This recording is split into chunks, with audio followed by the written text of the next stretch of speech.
आपने इस वीडियो पे क्लिक किया है मतलब आपको समझना है कि कैसे एलएलएम्स, एआई वर्कफ्लोज और एआई एजेंट्स डिफरेंट होते हैं एक दूसरे से। ये जो तीन चीज़ें मैंने बोली ये इंक्रीमेंटली बनती गई है एक के बाद एक के बाद एक और एक के बाद एक, और ये अभी इस लेवल पे आके पहुंची है कि ये सबसे अच्छा काम कर रही है आपके सारे सॉफ्टवेयर्स में। सबसे पहले हम स्टार्ट करते हैं एलएलएम से।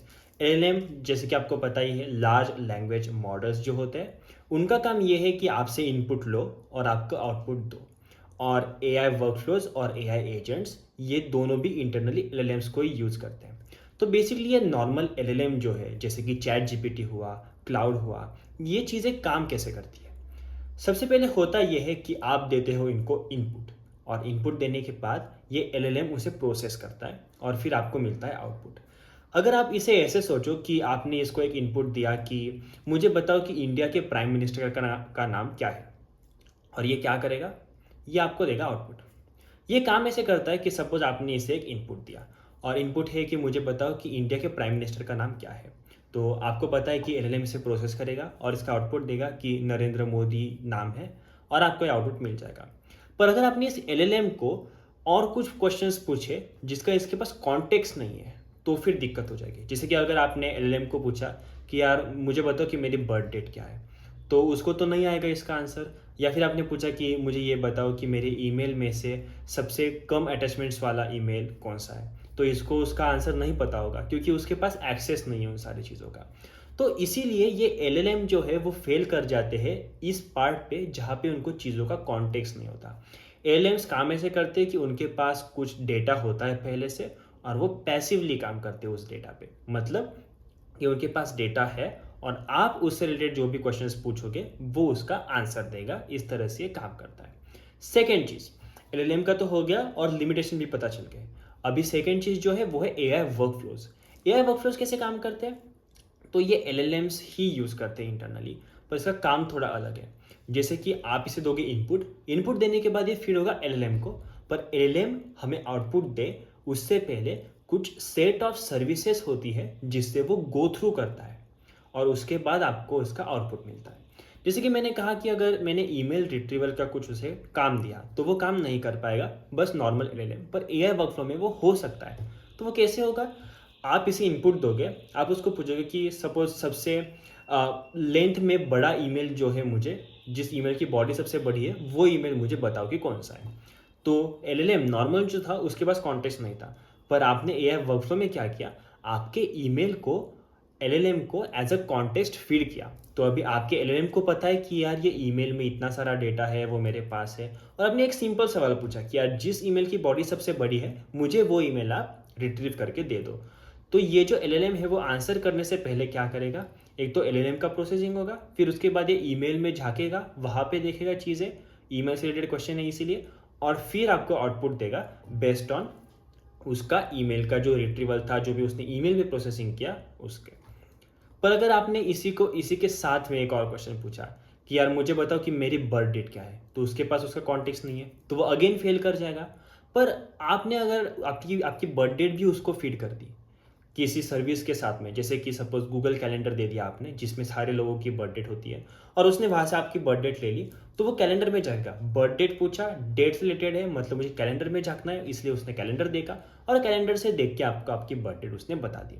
तो इस तरह से आप बहुत सारी मल्टीपल सर्विसेज उस एलएलएम को फीड कर सकते हो, और वो एलएलएम आंसर करने से पहले मतलब आपका आउटपुट आने से पहले ये सारी चीज़ों में से गो थ्रू करेगा और फिर आपको उसका आंसर मिलेगा। इस तरह से ये काम करता है एआई वर्कफ्लो। और एआई वर्कफ्लो में जो चीज़ यूज होती है उसे कहा जाता है RAG, मतलब क्या, रिट्रीवल ऑगमेंटेड जनरेशन। मतलब ये क्या करेगा, रिट्रीव करेगा data from the services that you have provided, और उसका जनरेशन करेगा ऑगमेंटेड, और फिर आपको इसका आउटपुट देगा ताकि आपको बेस्ट पॉसिबल रिस्पॉन्स मिले बेस्ड ऑन आपने जो डेटा दिया है प्लस जो भी उसका खुद का दिमाग चलता है। पर इससे भी आगे जाके एक चीज़ जो आती है उसका नाम है एआई एजेंट्स। और एआई एजेंट्स कैसे काम करते हैं, तो एआई एजेंट्स यार बहुत ज़्यादा यूज़ हो रहे हैं। लगभग 4-5 महीने पहले से इसका थोड़ा सा स्पार्क स्टार्ट हुआ था और अभी ये बहुत ज़्यादा यूज़ हो रहा है। आपने अगर देखे होंगे कुछ इवेंट्स वगैरह जिसकी गूगल आई वगैरह, तो सभी लोग बात कर रहे थे एजेंट्स के बारे में, एजेंटिक एआई के बारे में। अगर आपने सुना होगा एनवीडिया का इवेंट, उसमें भी इसी के बारे में बात की गई थी। तो ये है क्या आखिर, तो देखो, एलएलएम आपको इनपुट के लिए आउटपुट देगा, एआई वर्कफ्लोज आपके इनपुट के लिए आपके जो भी कॉन्टेक्स्ट शेयरिंग एप्लीकेशंस थे उनसे डेटा लेके रिट्रीव करके आपको आउटपुट देगा। और एआई एजेंट्स के पास दो एक्स्ट्रा चीज़ें होती है इसी के साथ में, जिसे कहा जाता है रीजनिंग और एक्टिंग, और इसी को साथ में मिला के बनता है रिएक्ट फ्रेमवर्क। ये अगेन फ्रंट एंड वाला रिएक्ट फ्रेमवर्क नहीं है जो फेसबुक ने बनाया, ये reasoning and act which is re for reasoning and act for like acting. तो रिएक्ट इसका फ्रेमवर्क बनाए, मतलब ये क्या करेगा, ये रीजन करेगा चीज़ों को और उसके बेस्ड में एक्ट करेगा।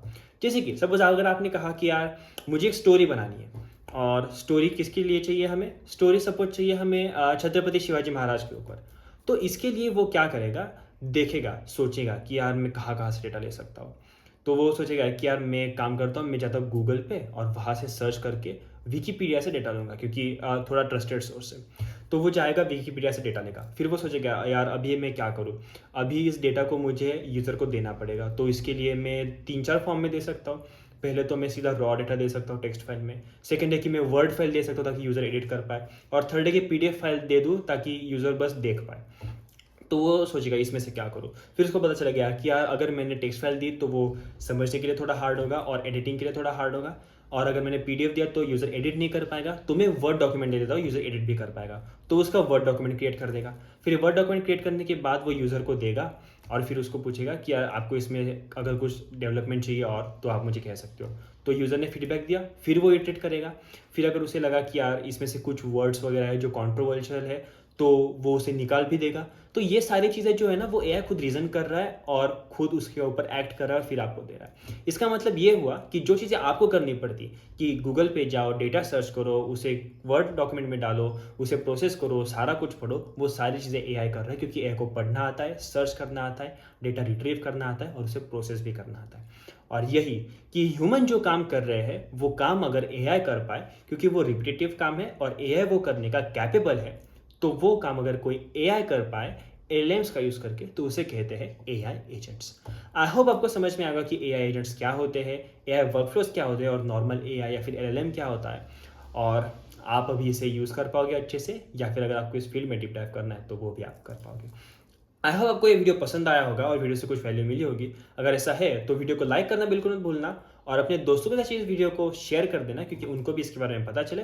और चैनल को सब्सक्राइब करना तो बिल्कुल भी मत भूलना, क्योंकि 500 सब्सक्राइबर्स के हम बहुत बहुत ज़्यादा करीब है। 491 सब्स पे हैं अभी, हमें बस 9 सब्सक्राइबर्स चाहिए यहाँ से 500 का माइलस्टोन हिट करने के लिए। मिलते हैं अगले वीडियो में, क्योंकि ऐसे वीडियोस आते रहेंगे। तब तक के लिए थैंक यू, बाय बाय।